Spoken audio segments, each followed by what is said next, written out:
हज़रत शाह अब्दुल लतीफ़ भट्ट जी दरगाह में बुगिया मेला के रवासी नबी बख्श मीरजत के 6 साल के पुट के पुरस्कार तौर गायब थींदे 4 महीना गुज़री विया आहिनि, मगर उन जो हिन वक़्त ताईं को पतो न पइजी सघियो आहे।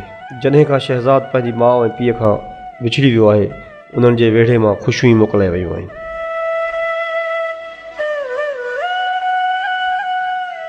माउ पुट खे यादि करे रातो ॾींहुं ज़ारो ज़ार रोई रोई पंहिंजी अखियुनि जा ॻोढ़ा ई सुकाए छॾिया आहिनि।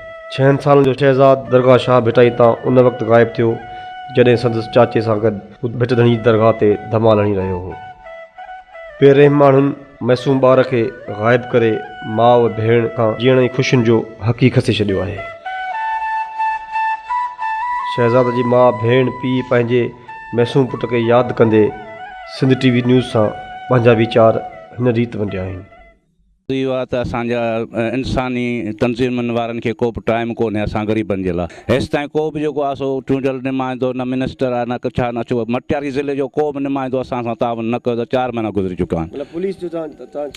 पुलिस जो एतिरो आहे त पुलिस का बि माना असीं तव्हां ॻोल्हियो असीं ॻोल्हियो अञा ताईं असां ॻोल्हे दंग कयो, पर पुलिस जो को बि माना अमलदार असां ईअं नथो चए त असां ॻोल्हियो आहे।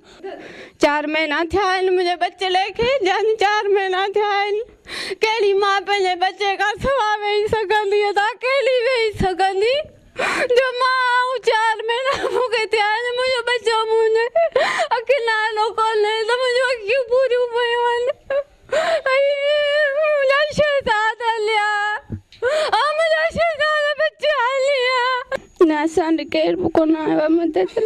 ॿियो असांजो भाउ असांखे यादि थींदो आहे, हर पल हर घड़ी असांखे यादि थींदो आहे, खाइण में सुम्हण में कपिड़नि पाइण में वेचण में असांखे बारातियूं कंदो धमाल कंदो का बि ॻाल्हि न थी